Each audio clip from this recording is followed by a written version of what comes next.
Hello everyone. In this video, we're going to discuss testing the agent in Copilot Studio. We've created our agent and optimized it. Now it's time to test it. The easiest way to test your agent is directly within the Copilot Studio interface.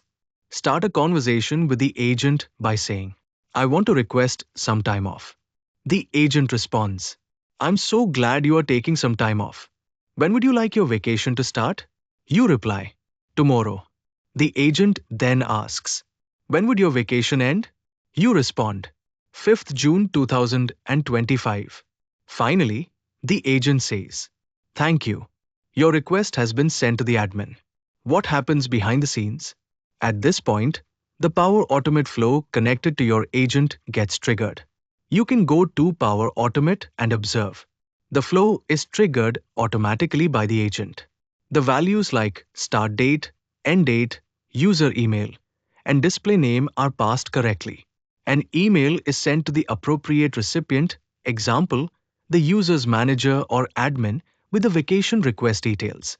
You can go into each part of the experience and customize it to match your needs, from the messages and tone used by the agent to how the flow works and who gets notified. Right now, the agent is working and tested, but only you have access to it. What's next? Let's go ahead and learn how to make this agent available to other users by configuring channels and sharing options. Publishing your agent. Our agent is now created and tested. The next step is to make it available to the rest of the company by publishing it. To do this, there are two key steps you need to follow. Publish your agent. This means finalizing your agent's latest version and saving it as the live version. Configure channels. Channels are the different platforms or locations where your agent will be accessible. We've talked about channels before. Some are easier to publish to, while others may require additional steps such as approvals, app IDs, or extra configuration. Now, as mentioned in the first module, it's important to revisit licensing before publishing. Since you've built your agent and are ready to deploy it, make sure you have the right licenses for your intended usage. Which channels will you publish your agent to? Will it be on an anonymous channel, like a public website, or only on Microsoft Teams? Perhaps on Microsoft 365 Copilot Chat, which requires licensed users? What kinds of conversation nodes have you created? Are they regular messages, generative AI-enhanced messages, or graph-grounded messages, like those integrating SharePoint data? Each company's licensing requirements may vary depending on how you plan to use the agent.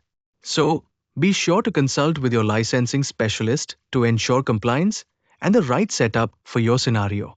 Demo: publishing your agent. Back to our agent, it's time to make it available to others. The first step is to publish it.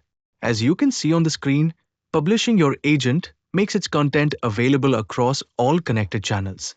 However, since we haven't configured any channels yet, publishing at this stage is more like compiling the agent and preparing it for deployment.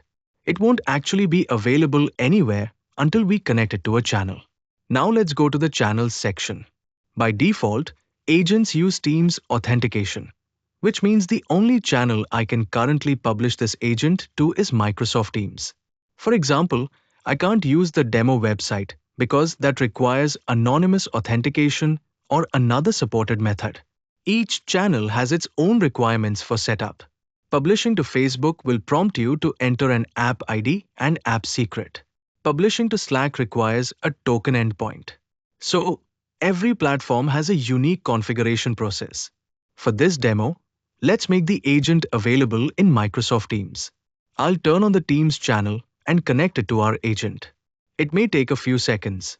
Once connected, I can customize how the agent appears inside Teams. Let's edit the details.